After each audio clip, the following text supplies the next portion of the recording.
Greetings and Happy New Year. My name is Christy Wines. I'm a holistic health practitioner, a reverend, and I do a whole bunch of other stuff too numerous to mention. But I'd like to welcome you and tell you that we are going to be here for you today to help you learn how to accept all the beauty in the universe when you're forming your New Year's resolutions. And I have with me today my good friend and colleague, Dr. Barbara Cox. Welcome. Hi, thank you, Christy. It's great to be here. Today we're going to be talking about reawakening to universal love and how to do that, because it's the month of January and everyone wants to get into that field of intention, of certainty, of how do I create, how do I manifest, how do I bring in physicality, my New Year's resolutions. We all talk about this at the beginning of New Year's. We're like, yeah, and then you start fizzling out, petering out right after January, February rolls around. And you're like, how do I do that?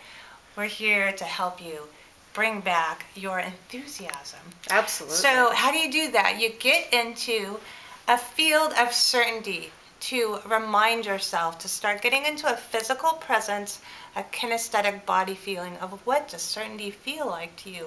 Think back to a time where something went really wonderfully for you, where you felt certain that was going to happen. Do you have a time like that where it's like something was going to happen? You didn't know how, you didn't know when, you didn't know where, but you felt it in your gut. Let's start getting in touch. The belly is the core, the center of our creativity. The second chakra has to do with emotions, creativity, sexuality, all that good stuff. It's all tied together. Money creation, it comes from the belly, from the being in the certainty that it's going to happen. So let's take a deep breath in. And like feeling that like a solid rock of Gibraltar. There is a field of certainty that yes, we can have this. Okay. So number two, after you get into that feeling, the kinesthetic body sense, by reminding yourself of a past event that you can link to a future event being certain to happen, you think of stories from others that bring it alive, that you can remind yourself, you can link it into your subconscious mind that yes, the universe does provide for me. And we have several great stories to share with you today. A friend of mine was telling me, you know, the universe, whenever you put it out there, the universe provides. Sometimes we don't always see it with our eyes. We're like, where is it? Where is it? When I put this out there, I've done the action steps, I've loved myself, I've gave to others. Where's my stuff? Well, she was telling me a story of she'd been looking for a boyfriend for like a year and a half, I think it was, looking around. Where is it, universe? I put myself out there. I prayed about it. I meditated. Nothing. She's like, I wasn't seeing it. It turns out a coworker of hers, who she didn't like very much, worked right next door to her, day in, day out. Year and a half goes by. She's at a party. She's having fun with her girlfriends. She's thinking, where's the guy? But at this time, she kind of lets go, and she's just being in the moment, being in the present moment. Turns out this coworker she doesn't like very much comes up to her, asks her to a slow dance, and she normally wouldn't give him the time of day, right? And she dances with him. You know, who knows what was going on in her mind at the time, but it could have been just kind of let go and let it happen, and they end up clicking, and they end up getting married, and they've been married for several years now. She realized she's had it all along. The universe provided. She said, I want a boyfriend. She's out there. He's right next door to her. Every day he was there, day in and day out. Ask yourself, what am I not seeing? What is so clearly obvious in front of me, but my eyes are not open to seeing? Go look. Find it. It's out there. The universe always provides when you ask. Yeah, right, that's Christy? true. Absolutely. I have a story that's similar to that, and it's kind of funny too, because I had been in a couple unhappy marriages and pretty much had given up on finding anybody, but I'd had several messages that said, he's out there, he's on his way, you don't have to look for him, he will come when the time is right. Well, being an impatient kind of person, I thought I would help the universe along, and so I was always trying to get myself in a place where I would meet this wonderful person and I wasn't finding it. Now, actually, I met a lot of people and dated some of them, and I'm happy to say that many of these gentlemen that I met are still my very good friends, but they weren't what I thought was going to be my soulmate.